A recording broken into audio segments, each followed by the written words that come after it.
우리 옆에 있는 분과 인사 나눌까요? 나는 당신 때문에 행복합니다. 아멘입니까? 네, 감사합니다. 오늘은 요한일서 3장 18절에서 24절까지 서로 사랑하면 우리에게 무슨 일이 일어나는지. 여러분, 인생을 가장 잘 사는 방법은 사랑하며 사는 것입니다. 사랑하면 행복해집니다. 사랑하면 웃음이 나옵니다. 사랑하면 사는 것이 신이 납니다.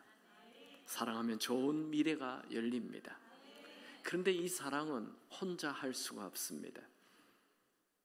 어떤 사람은 사랑하며 살기를 원하는데 사람을 고르는 사람이 있어요. 그것 또한 이기심의 발로입니다. 예수님은 가난한 사람을 위로하시고, 예수님은 병든 자를 치료하시고, 예수님은 만나는 모든 사람들을 살려 놓았습니다. 예수님은 사람을 고르지 않습니다. 그게 진짜 사랑이지요.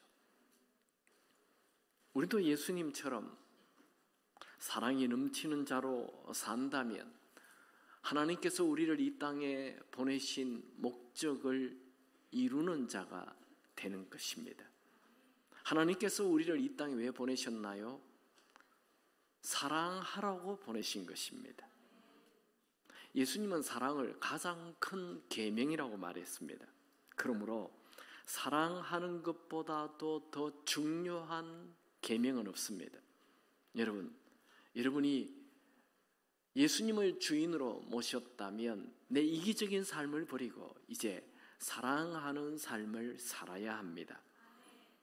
언젠가 우리의 삶이라는 것은 끝나게 되어 있습니다. 우리의 인생은 끝이 나고 이제 천국에서 영원한 사랑을 하게 될 것입니다. 결국 이 땅의 삶이라는 것은 그 영원한 사랑을 하게 될 것을 준비하는, 사랑을 훈련하는 곳입니다. 오늘 말씀을 통해 사랑하면 무슨 일이 일어나는지 살펴보기 원합니다. 첫 번째로, 사랑하면 양심의 자유함을 얻고 하나님 앞에 담대함을 얻게 됩니다. 여러분, 우리가 무슨 일을 하든 우리 안에 있는 양심이 우리의 삶에 대해서 잘했다 못했다 이렇게 순간순간 평가를 합니다. 어떻게 살아야 양심에 찔림이 없고 하나님 앞에 떳떳한 담대한 삶을 살 수 있을까요? 같이 말씀을 보겠습니다. 요한일서 3장 18절에서 21절까지 다 같이 읽겠습니다. 자녀들아, 우리가 말과 혀로만 사랑하지 말고 행함과 진실함으로 하자. 이로써 우리가 진리에 속한 줄을 알고 또 우리 마음을 주 앞에서 굳세게 하려니, 이는 우리 마음이 혹 우리를 책망할 일이 있어도 하나님은 우리 마음보다 크시고 모든 것을 아시기 때문이라. 사랑하는 자들아, 만일 우리 마음이 우리를 책망할 것이 없으면 하나님 앞에서 담대함을 얻고, 여러분, 사람에게는 다 양심이 있습니다. 우리는 우리 스스로 내 양심에 찔림이 없어야 사랑하는 삶을 제대로 살고 있는 것이죠.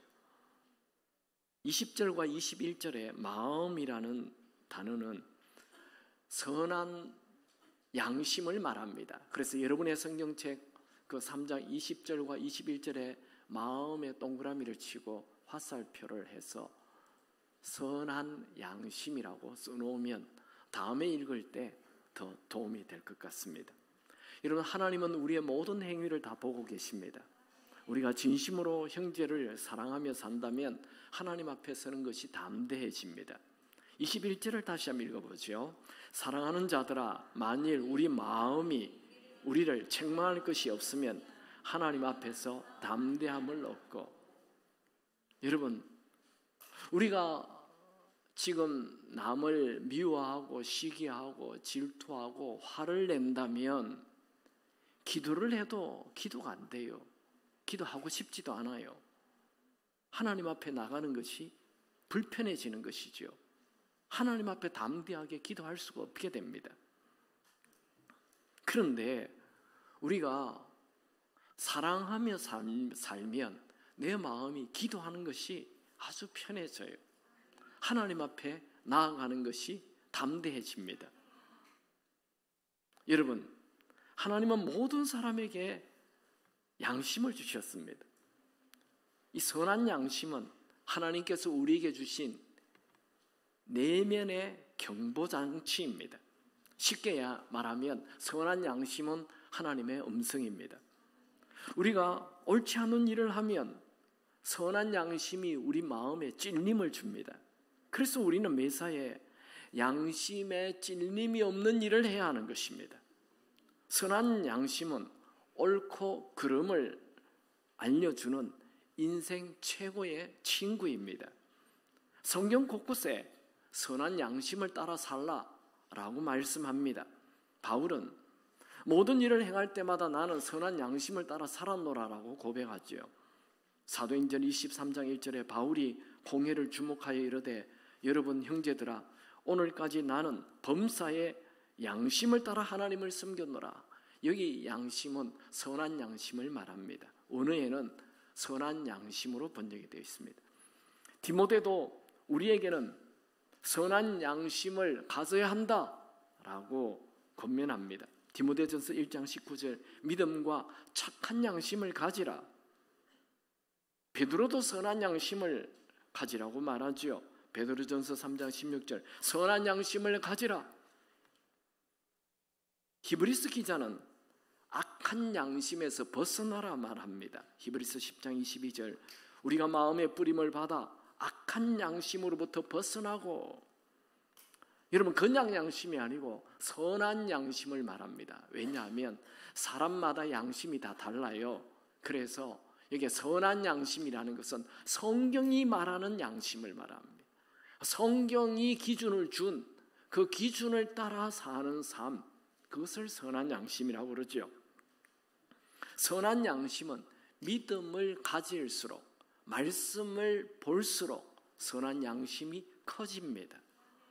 오늘 요한일서 3장에서는 형제에게 사랑을 베풀며 산다면 선한 양심에 찔림이 없고 하나님 앞에 담대함을 가지게 된다고 말하고 있죠.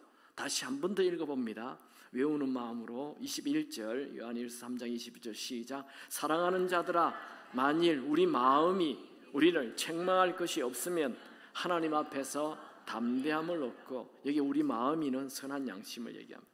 여러분 평소에 사랑을 선택하며 사십시오. 그러면 우리 안에 있는 선한 양심에 찔림이 없습니다. 또 하나님 앞에 나아가는 것이 즐거워집니다.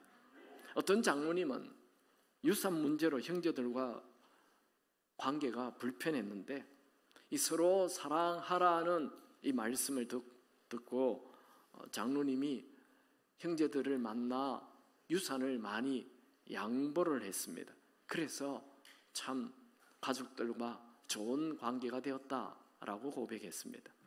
여러분 사랑을 베풀면 제일 먼저 내 양심이 참 잘했다라고 말해줍니다. 그리고 하나님 앞에 떳떳해집니다.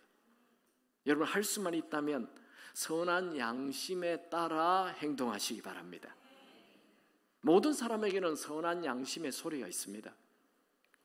제가 총신대학원을 다닐 때 총신대 앞에 막달라 할머니가 있었습니다. 우리가 그분을 막달라 할머니라고 붙인 것은 지나가는 사람마다 막 달라고 하기 때문에 우리가 막달라 할머니라고 불렸어요. 그런데 그 할머니 앞을 지나갈 때는 손을 내고 돈을 내놓으라 그러니 호주머니에 돈이 있을 때는 괜찮은데 돈이 없을 때는 피하고 싶어요. 그리고 돈이 있더라도 이 돈을 내가 오늘 꼭 어디 써야 되겠는데 할 때는 그 할머니를 피해서 가요. 피해서 가고 나면 마음에 너 돈이 있잖아 하고 찔림을 줘요. 그런 게 선한 양심이에요. 모든 사람에게 있는 거예요. 여러분 우리가 친구와 대화를 하다가 어느 날 다툴 때가 있죠. 싸울 때가 있어요.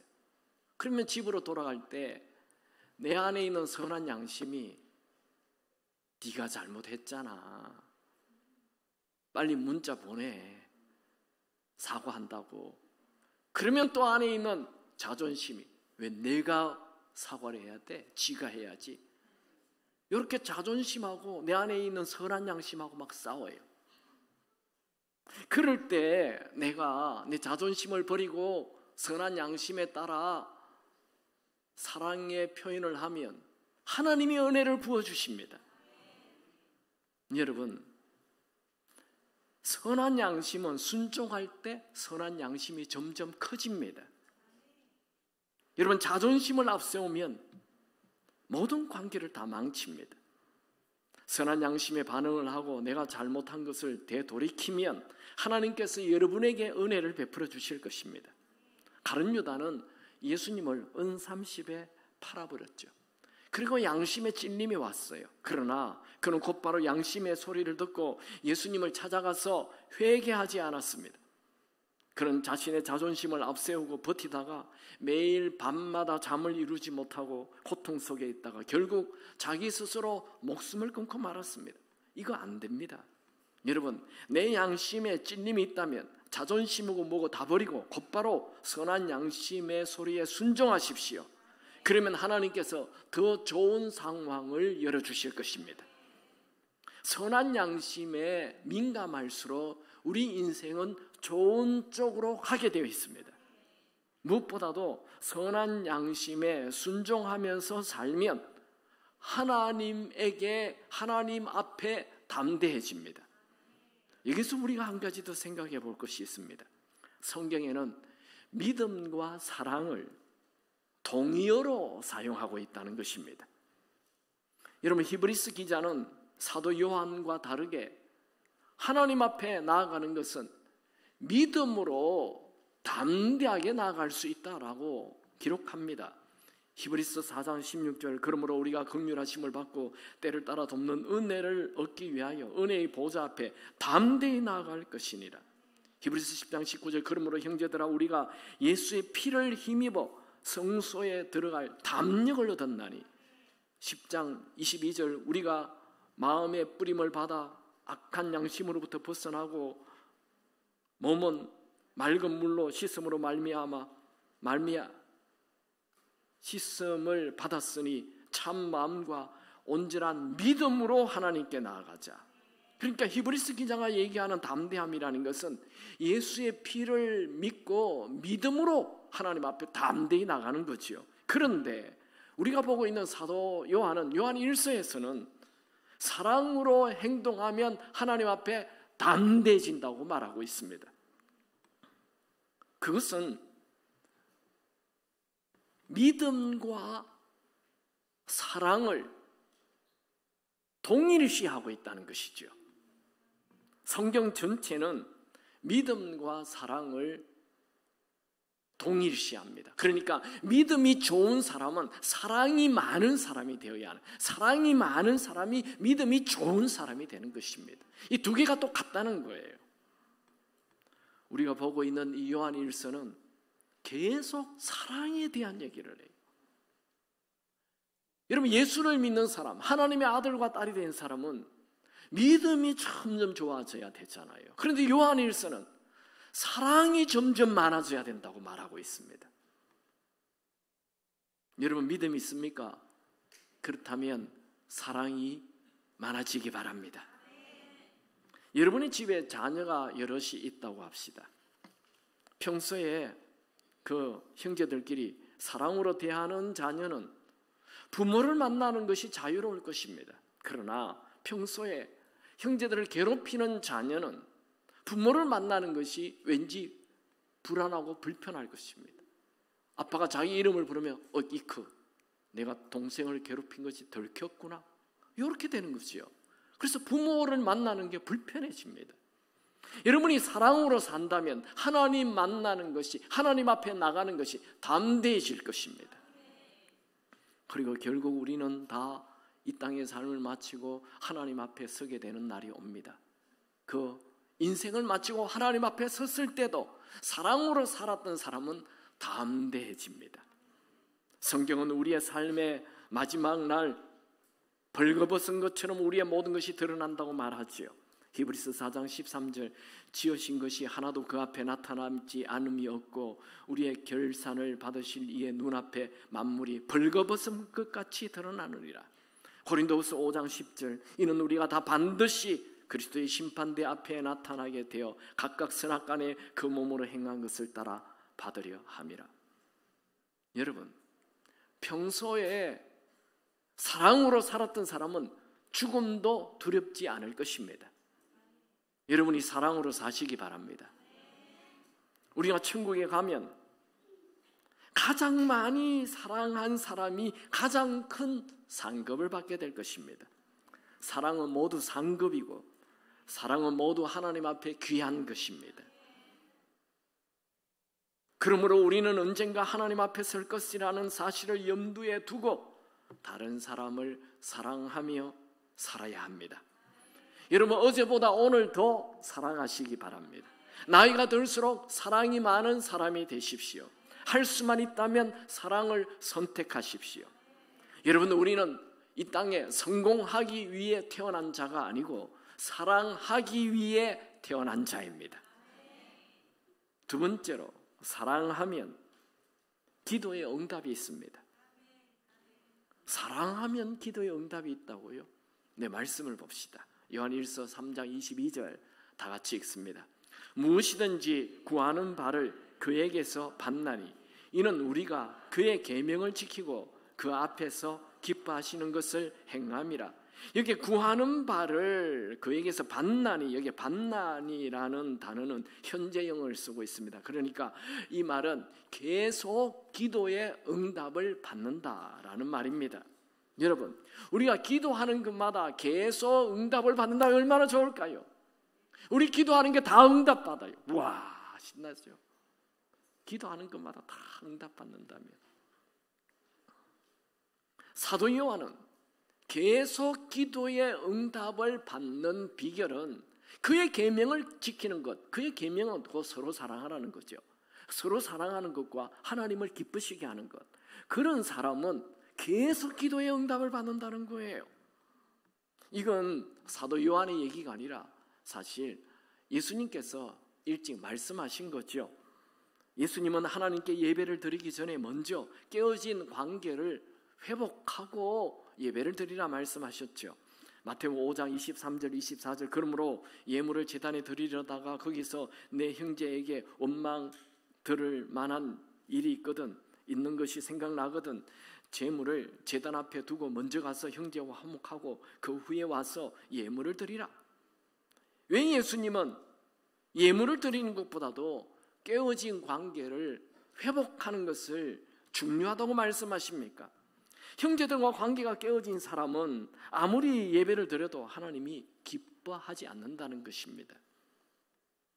여러분, 하나님은 예배보다 관계 회복을 하고 깨끗한 마음으로 예배 드리는 것을 원하십니다. 요한복음 15장 7절에서도 예수님은 사랑하면 기도의 응답이 있다 말씀하셨죠. 너희가 내 안에 거하고 내 말이 내 안에 거하면 무엇이든지 원하는 대로 구하라. 그리하면 이루리라. 예수님 말이 뭡니까? 서로 사랑하라는 거죠. 이 말씀을 잘 알고 있는 사도 요한은 사랑의 삶을 살면 기도의 응답을 계속 받게 된다라고 말하고 있는 것입니다. 유명한 무디 목사님이 어느 교회 가서 부흥회를 이제 일주일 동안 집회를 하는데 그 하루 지나고 광고합니다. 여러분 내일 올 때는 여러분은 혼자 오지 말고 여러분의 주변에 있는 사람 다 데리고 오십시오. 그렇게 얘기를 했어요. 그런데 한 집사님이 자기 아들을 이 집회에 데려오기 위하여 간절히 기도했는데 이 아들이 집회 가자 해도 들은 척만 척 한다는 거예요. 그래서 너무 속이 상해서 무디 목사님에게 목사님 사실 나는 내 아들이 이번 집회에 꼭 오도록 지금 기도하고 있는데 이 아들이 전혀 움직이지 않습니다. 그렇게 하자 목사님께서 이 집사님에게 물어봅니다. 혹시 집사님의 생활 속에 누구하고 잘못된 인간관계를 하고 있는 사람이 있습니까? 갑자기 집사님은 자기 교회 안에 인사도 안 하고 지나치는 그분이 생각이 났습니다. 그래서 무디 목사님에게 사실대로 말했습니다. 무디 목사님은 그 문제를 해결하고 기도하자고 했습니다. 그래서 집사님은 아들 구원을 위해서 평소에 미워하던 그분을 찾아가서 손을 내밀고 화해를 했습니다. 그 후에 기도를 하자 마음에 평안이 있었고 응답의 확신도 들었습니다. 그리고 집회 마지막 날 그 아들에게 교회 가자고 말도 하지 않았는데 자기 스스로 교회 가겠다 하면서 그 집회에 참여해서 예수를 영접하였습니다. 여러분, 사랑하는 자의 기도, 그 사람의 기도는 응답의 역사가 있습니다. 여러분, 시중에 가면 5만 번의 기도 응답을 받은 조지 뮬러라는 책이 있습니다. 이야, 5만 번 기도 응답 받았어요. 하루에 한 번씩 기도 응답 받으면 365번, 그러면 10년이면 3650번, 100년이면 36,500번이잖아요. 100년 살아도 3만 번밖에 기도 응답이 안 되는데 5만 번 기도 응답을 받았으니 그가 적어도 하루에 4번 정도 기도 응답 받았다는 거 아니에요. 어마어마하죠. 여러분, 기도 하루에 한 개만 응답돼도 놀라운 일이 일어나지 않겠습니까? 5만 번 기도 응답, 어떻게 해서 그런 일이 일어났을까요? 왜 하나님은 조지 뮬러에게만 그런 어마어마한 기도의 응답을 받게 해주십니까? 그가 어떻게 살았길래? 그의 삶을 보면 그가 5만 번의 기도 응답 받는 비결이 나와 있죠. 그는 단돈 1불도 가지고 있지 않았지만 돈 1,000원도 없이 10,000명의 고아를 키웠어요. 10,000명의 고아를 그가 어떻게 키웁니까? 그의 기도가 뭘까요? 그의 기도의 99% 이상이 전부 다 이 고아를 먹이겠다는 기도 아니겠습니까? 다 남을 위한 기도죠. 남을 살리겠다는 기도죠. 이 사랑의 기도잖아요. 그러니까 사랑의 기도는 응답이 있는 것입니다. 사랑의 사람에게는 기도 응답이 있습니다. 우리가 방금 읽은 말씀에 뭐라고 기록이 되어 있습니까? 요한일서 3장 22절, 무엇이든지 구하는 바를 그에게서 받나니 이는 우리가 그의 계명을 지키고 그 앞에서 기뻐하시는 것을 행함이라. 그의 계명 지키는 게 사랑하는 거죠. 여러분, 우리도 그런 경험을 하죠. 내가 기도하는 건 잘 응답이 안 되는데 남을 위해 기도하는 건 잘 응답되잖아요. 그런 경험 하셨죠? 그게 사랑의 기도이기 때문에 그렇습니다. 사랑하면 하나님이 사랑의 하나님이시기 때문에 사랑을 부어주시는 것입니다. 여러분, 내가 형제를 도우면 하나님께서 나를 도우신다는 것은 하늘의 법칙입니다. 요셉이 억울하게 감옥에 들어갔을 때 분노하고 짜증내지 않고 감옥에 들어온 다른 사람의 꿈을 이루도록 도와줬을 때 하나님께서 요셉의 꿈을 이루도록 도와주셨습니다. 사울 왕의 아들 요나단 왕자가 다윗을 시기하지 않고 다윗을 사랑하고 다윗을 도와줬을 때 하나님께서 요나단이 죽었지만 요나단의 아들 무비보셋을 다윗 왕의 왕자가 되도록 만들어 주었습니다. 다윗은 사울 왕을 피해 이리저리 들로 산으로 10년 넘게 도망을 다닐 때 이상하게 돈 많은 사람이 찾아와가지고 다윗, 내가 당신을 도와주겠습니다. 그런 사람 오지 않고 헐벗은 사람, 거지, 가난한 사람, 병든 사람, 이런 사람들이 와서 다윗, 우리가 당신과 함께 하고 싶습니다. 이럴 때 다윗이, 아니 나도 도망 다니기 바쁜데 너희들까지 내가 그들이야? 이러지 않고 그들을 다 품었죠. 하나님이 그런 다윗의 큰 마음을 아시고 사랑의 마음을 아시고 순식간에 왕이 되게 해주신 것입니다. 젊은 며느리 룻은 시아버지와 두 아들을 잃은 가난뱅이 시어머니를 돕는 일을 하죠. 하나님께서 이 룻에게 보아스를 만나게 하고 다윗 왕가의 할머니가 되게 하는 축복을 주셨습니다. 신약에 120명이나 모이는 이 마가의 다락방을 마리아라는 여인이 집을 내놓습니다. 그리고 그 120명을 먹이고 입히고 재우고 다 해줍니다. 대단하죠? 이야, 120명. 그걸 11일 동안. 여러분 집에 제가 김 집사님, 우리 교인 내가 120명 보낼 테니까 10일 동안 좀 먹이고 입히고 재워 주십시오. 목사님이 좀 어디 아프나 그럴 거예요. 그런데 이 마가의 어머니 마리아가 그렇게 그들을 도우자 그곳의 최고의 대빵 베드로가 이 어린 마가하고 이 집의 아들 마가하고 친해지죠. 그래서 나중에 베드로가 마가를 불러서 마가복음을 쓰게 합니다. 성경 베스트셀러의 작가가 되게 합니다. 하나님의 은혜죠. 여러분, 우리의 인생이라는 것은 이상하게 나를 위해 살면 내 삶이 쪼그라들고 나누고 베풀고 섬기고 드리는 사랑의 삶을 살면 내 인생은 점점점 위대한 삶이 펼쳐집니다. 여러분의 인생에 문제가 나타났습니까? 여러분의 문제에 푹 빠져서 고민 속에 살지 말고 여러분 주변의 사람들을 도우십시오. 여러분의 기도가 쉽게 응답될 것입니다.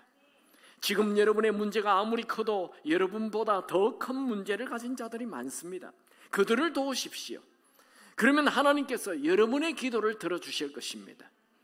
내 아들이 잘 되도록 돕고 싶습니까? 그렇다면 교회의 다른 아이들을 도우십시오. 하나님께서 내 아들도 도와주실 것입니다. 여러분, 외로운 분이 있습니까? 외롭다 말하지 말고 외로운 자들을 도와주십시오. 돈에 재정에 어려운 분이 있습니까? 내 재정을 작은 재정이지만 나누어 보십시오. 반드시 하나님께서 여러분에게 재정의 복을 부어주실 것입니다. 여러분, 우리는 나를 만족시키기 위해 태어난 자가 아니고 남을 돕는 예수 안에서 선한 일을 하기 위해서 태어난 존재라는 것을 기억하십시오. 이 에베소서 2장 10절 말씀 암송 구절입니다. 다 같이 읽죠. 시작. 우리는 그가 만드신 바라 그리스도 예수 안에서 선한 일을 위하여 지으심을 받은 자니 이 일은 하나님이 전에 예비하사 우리로 그 가운데서 행하게 하려 하심이라. 우리는 왜 태어났다고요? 예수 안에서 선한 일을 하기 위하여 태어났습니다. 여러분, 우리의 말과 손에는 치유의 능력이 숨겨져 있습니다. 여러분의 말 한마디가 죽어가는 사람을 살릴 수 있습니다. 여러분의 손 한번 잡아주는 것이 절망한 사람에게 희망을 줄 수 있습니다. 여러분, 몸이 아픈 분이 있습니까? 누워서 신세 한탄하지 마시고 하나님을 기쁘시게 하는 일을 하십시오. 급속한 치료가 임하게 될 것입니다. 이건 제 말이 아닙니다.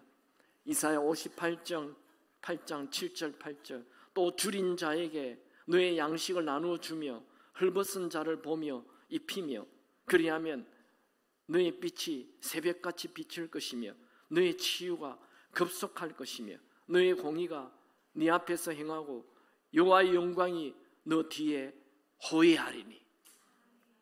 여러분, 하나님은 우리의 사랑의 삶, 선행과 베푸는 삶, 이 모든 것을 다 보고 계십니다. 저는 요즘 그 들판에 피어있는 민들레 꽃을 보고 감탄을 합니다. 어찌 이렇게 아름다운지요. 이야, 이 꽃 한 줄기 한 줄기가 그 길이가 다 아주 정확해요. 한 놈만 삑 삐져나온 게 없어요. 다 얼마나 이렇게 들어갔다 나왔다 해가지고 동그랗게 이렇게 돼가지고 얼마나 아름다운지 몰라요. 아주 정교해요. 아주 정밀해요. 아주 이뻐요. 아름다워요. 이 작은 꽃 한 송이도 이렇게 아름답게 하시는 분이 하나님의 형상을 닮은 우리 인생을 아름답게 하지 않으시겠습니까? 지금 여러분에게 있는 고통, 그것도 하나님이 여러분을 아름답게 빚고 있는 거예요. 지금 여러분에게 있는 어려움, 하나님이 지금 여러분을 아름답게 만들고 계시는 것입니다. 하나님은 여러분에게 관심이 있습니다. 하나님은 여러분을 지키시고 보호하십니다. 사람이 자기 말을 위하여 산다면 그건 악한 사람이 되는 것이죠. 보는 사람들이 다 놀랍니다. 그 사람을 보고. 아니요, 하나님은 우리를, 원래 이기심을 가지고 있는 우리를 빚어서 사랑의 사람으로 만들고 있는 것입니다. 인생은 이상하게 형제를 사랑하면서 살면 하나님의 은혜가 막 부어지고, 나 자신만을 위해 살면 하나님의 은혜의 문이 닫힙니다. 여러분, 기도 응답을 원하십니까? 그렇다면 나를 넘어, 우리 가족을 넘어 사랑의 삶을 사시기 바랍니다. 세 번째로, 사랑하면 주 안에 거하게 됩니다. 말씀을 보죠. 요한일서 3장 23절 24절 다 같이 읽습니다. 시작. 그의 계명은 이것이니 곧 그 아들 예수 그리스도의 이름을 믿고 그가 우리에게 주신 계명대로 서로 사랑할 것이니라. 그의 계명을 지키는 자는 주 안에 거하고 주는 그의 안에 거하시나니 우리에게 주신 성령으로 말미암아 그가 우리 안에 거하시는 줄을 우리가 아느니라. 이게 24절에 서로 사랑하는 계명을 지키는 자는 예수님 안에 거하게 되고 예수님은 그 사람 안에 거하게 된다 말씀합니다. 이 말씀은 요한이 한 말이 아니고 이미 예수님께서 하신 말씀이죠. 요한복음 15장 9절 10절에 보면 아버지께서 나를 사랑하신 것 같이 나도 너희를 사랑하였으니 나의 사랑 안에 거하라. 내가 아버지의 계명을 지켜 그의 사랑 안에 거하는 것 같이 너희도 내 계명을 지키며 내 사랑 안에 거하리라. 그럼 예수님 안에 거한다는 것은 예수님과 친밀한 교제를 누린다는 말이죠. 여러분, 예수님 안에 거하고 싶습니까? 예수님과 깊은 친밀감을 가지길 원하십니까? 그렇다면 내 주변의 형제를 사랑하면 됩니다. 사랑하면 점점 예수님처럼 되어갑니다. 옛날 부흥사들이 그런 얘기를 많이 했죠. 교회 오래 다닌 분들 이제 교회 막 나와가지고 막 전도 열심히 하는 그런 사람들 비난하거나 그런 사람들에게 텃세 부리지 말고 그런 사람들을 품고 사랑하라 그러면서 묵은 닭 되지 마라 그런 말을 했어요. 여러분, 나이가 들수록 사랑이 더 많은 사람 되기 바랍니다. 좀 나이만 들어가지고 그냥 큰 소리만 치고 화내고 그러면 안 됩니다. 그건 묵은 닭이에요. 알도 낳지 않고 알 낳는 젊은 닭을 쫓아내는 묵은 닭이에요. 그거 정말 안 됩니다. 저는 저희 교회 오시는 새가족들이 우리 새가족실에서 VIP실에서 만나면 다 똑같이 하는 얘기가 있어요. 기쁨의 교회는 참 교인들이 사랑이 많습니다. 다 교인들이 기뻐하고 처음 보는 사람들에게 아주 나이스하게 잘해줍니다. 그래서 나 이 교회가 좋아요. 이런 얘기를 지금 한두 번 듣는 게 아니에요. 여러분, 고맙습니다. 사랑의 삶을 살아줘서 고맙습니다. 할 일 없습니까? 웃으십시오. 여러분, 나이가 들면 우리가 아무리 이렇게 가꾸어도 이게 이제 안 됩니다. 자꾸 바른다고 붙어집니까? 안 됩니다. 나이가 들면 이제 피부 색깔로 사람 감동 못 줍니다. 우리는 이제 미소로 감동을 줘야 됩니다. 제일 이쁜 사람은 웃는 사람이에요. 웃기 바랍니다. 그게 사랑의 표현입니다. 예수님은 그분의 삶 자체가 다 사랑이었습니다. 그분의 태어나심이 사랑이죠. 만왕의 왕이신 그분이 그 모든 보좌를 버리고 인간의 초라한 인간의 옷을 입고 이렇게 이 땅에 오신 것 자체가 사랑이죠. 그분의 삶 자체가 다 사랑이었어요. 그분의 말이 사랑이었고 그분의 행동이 사랑이었어요. 그분의 죽으심도 사랑이었어요. 죽으실 때도 모든 사람을 사랑하며 죽었죠. 우리가 예수를 믿는다면, 예수를 주인으로 모셨다면 그분처럼 사랑하며 살아야 됩니다. 여러분, 사랑은 내가 결심해야 돼요. 나 이제 사랑하며 살겠다 결심하기 바랍니다. 우리 살다 보면 미움이 생깁니다. 그때 미움을 버리고 사랑을 선택하는 거예요. 이 사랑하며 살기로 내가 결심해야 합니다. 그게 예수님을 닮는 거예요. 그게 예수님과 가까워지는 비결입니다. 예수님처럼 되는 것입니다. 예수님 안에 거하는 것입니다. 그러나 우리는 태어날 때부터 이기심으로 똘똘 뭉쳐진 존재로 태어났기 때문에 이 사랑하려고 해도 사랑이 잘 안 돼요. 그래서 성령의 도움이 필요합니다. 우리가 성령의 도움을 구한다면 성령께서 우리가 사랑할 수 있도록 도와주실 것입니다. 갈라디아서 5장 16절 내가 이르노니 너희는 성령을 따라 행하라 그리하면 육체의 욕심을 이루지 아니하리라.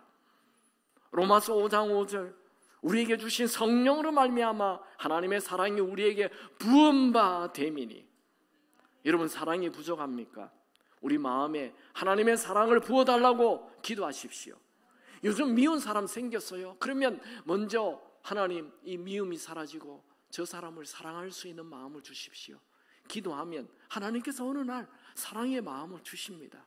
그래서 사랑할 수 있게 되는 거죠. 말씀을 정리합니다. 오늘 말씀 정리합니다. 첫 번째, 사랑하면 우리에게 무슨 일이 일어날까요? 우리는 하나님의 자녀잖아요. 그러니까 하나님 자체가 사랑이에요. 사랑의 본체이십니다. 그분의 사랑, 우리가 하나님을 사랑한다면, 하나님의 자녀라면 우리가 사랑해야 합니다. 당연한 일이죠. 여러분, 독수리가 참새처럼 파닥파닥파닥거리면서 나무 사이로 날아다녔다, 이런 얘기 들어봤습니까? 여러분, 고래가 개처럼 옆으로 기어다닌다, 그런 얘기 들어봤습니까? 그러면 사자가 다람쥐처럼 늘 밑에 숨어 다닌다, 이런 얘기 들어봤습니까? 아닙니다. 하나님의 자녀는 하나님의 자녀답게 살아야 합니다. 하나님의 자녀답게 사는 것은 하나님이 사랑이심으로 사랑을 선택하며 사는 것이 하나님의 자녀답게 사는 것입니다. 그러면 하나님의 자녀답게 사랑하면 무슨 일이 일어납니까? 첫 번째로, 사랑하면 양심에 찔림이 없어요. 하나님 앞에 담대해져요. 이 양심은 하나님이 주신 최고의 무기입니다. 우리 안에 선한 양심, 하나님이 주신 그 양심에 반응하시기 바랍니다. 이기적으로 살지 말고 내 양심에 말씀하시는 그 하나님의 음성에 순종하십시오. 여러분, 사랑하면 내가 살게 돼요. 사랑하면 내가 산다니까요.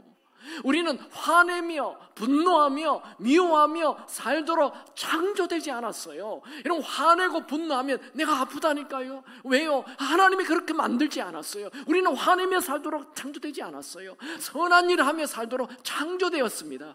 그래서 내가 사랑하면 내가 산다니까요. 내가 살기 위해 사랑해야 합니다. 내가 사랑하면 내가 살아요. 양심이 살게 됩니다. 오늘 여러분 마음 안에 있는 모든 미움과 화가 사라지고 사랑이 가득하시길 축원합니다. 두 번째로, 사랑하면 기도의 응답이 있습니다. 예수님이 하신 기도는 다 응답이 됐어요. 아니, 예수님이 하신 기도는 왜 다 응답이 돼요? 예수님의 기도는 다 사랑의 기도예요. 남 살리는 기도였거든요. 그러니까 응답이 되는 거예요. 사랑의 행동은 누구보다도 사랑의 근원이신 하나님을 기쁘시게 합니다. 하나님은 혈기로 사는 사람이 아닌 사랑으로 사는 사람의 기도에 응답하시기를 기뻐하십니다. 세 번째로, 사랑하면 예수 안에 거하게 됩니다. 예수님은 우리에게 서로 사랑하라 말씀하셨는데 이것은 권면이 아닙니다. 명령입니다. 명령. 이 명령에 순종할 때 예수님은 예수님 말씀에 잘 순종하는 자하고 가까워지는 거 당연한 얘기죠. 여러분, 사랑하면 예수님이 내 안에 거하게 되고 예수님은 여러분 안에 거하게 됩니다. 이 말은 우리가 예수님과 하나가 된다는 거죠. 여러분, 예수님과의 친밀함은 사랑과 비례합니다. 사랑하면 예수님과 친해집니다. 미워하면 예수님과 멀어집니다. 여러분, 우리가 예수님과 친해지는 것을 누가 제일 싫어하고 제일 두려워할까요? 사탄입니다. 사탄은 우리 마음 안에 시기, 질투, 미움, 분노, 화, 자존심 이런 것을 집어넣어서 사랑하지 못하게 합니다. 여러분, 사탄에게 속지 마세요. 화가 날 때 사랑을 선택하시기 바랍니다. 그러면 예수님하고 친해집니다. 여러분, 예수님하고 친해지면, 우리가 예수님하고 하나가 되면 이 세상에 두려울 것이 하나도 없게 됩니다. 예수님께서 우리 대신 모든 것 다 해결해 주실 것입니다. 다 싸워 주실 것입니다. 여러분, 사랑으로 내 안에 주님을 계시게 하고 내가 예수님 안에 거하시기 바랍니다. 사랑하면 질병이 떠나갑니다. 사랑하면 어둠이 떠나갑니다. 사랑하면 기쁨이 샘솟게 됩니다. 사랑하면 평안이 밀려옵니다. 내 안에 주님 계시고 주 안에 나 있어 그 한량없는 기쁨과 참 안식 얻겠네. 내가 주님 안에,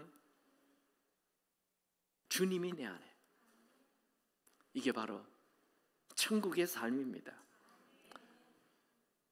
여러분, 주님이 내 안에 계신다면, 내가 주님 안에 있는다면 그 장소가 어느 장소이든지 다 천국이 될 것입니다.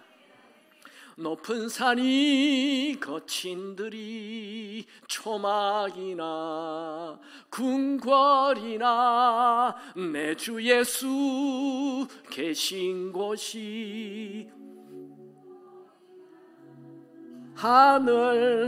하늘나라. 할렐루야. 여러분, 이 짧은 인생 사는 동안 매일 시기, 질투, 분노하여 지옥처럼 살지 마시고 날마다 주님과 동행하여 사랑을 선택하여 천국 같은 인생 살다가 천국에 쏙 들어가시기 바랍니다. 여러분, 매일 지옥처럼 살다가 천국 들어가면 천국 문화 쇼크를 받아요. 천국처럼 살다가 천국에 쏙 들어가시기 바랍니다. 이 땅의 삶이 천국 되는 비결, 이 세상의 성공이 아닙니다. 사랑하며 살 때 천국이 펼쳐지는 것이죠.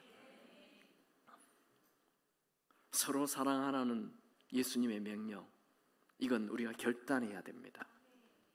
혹시 지금 미움이 가득한 분이 있다면 지금 당장 그 미움을 멈추고 사랑을 선택하십시오. 오늘 사랑을 결단하십시오. 왜냐하면 오늘이 내 인생의 마지막 날이 될 수도 있기 때문입니다. 아니면 그 상대방이 그 사람의 인생의 마지막 날이 될 수 있기 때문입니다. 미래는 아무도 모릅니다. 사랑은 미룰 수 있는 것이 아닙니다. 사랑은 지금 해야 하는 것입니다. And now, 지금 사랑하시기 바랍니다. 특별히 여기 있는 아빠들에게 제가 고민합니다. 아버지들이요, 집안에서 철책선을 지키는 수색 군인처럼 살지 마시고 좀 약간 얼빵하게 사시기 바랍니다. 옷도 좀 헐렁한 거 입고 좀 웃고. 안 웃으신다고요? 수술하세요. 딱 이렇게 웃고 좀 얼빵하게. 우리 아빠 아싸래. 네, 저 아싸란 거 좋아하는 거 아닙니다. 네, 여러분, 그냥 우리 아빠는 참 사랑이 많았어, 그런 말을 듣기 바랍니다. 지금까지, 네, 오늘부터 하면 됩니다. 오늘부터 아침에 일어났을 때 아내에게 깼어 이러지 말고 잘 잤어요 이렇게 사랑의 말을 하시고 한번 손잡아주고 해봅시다. 옆에 있는 말, 지금 나는 당신 내 옆에 있어서 참 좋습니다. 난 당신 때문에 행복합니다. 당신 보면 기분이 좋아집니다. 네, 평소에 안 해봐서 안 나온다고요? 네, 지금 하시기 바랍니다. 한 번 더 손을 콱 잡아주면서 나는 당신 때문에 행복합니다 하시기 바랍니다.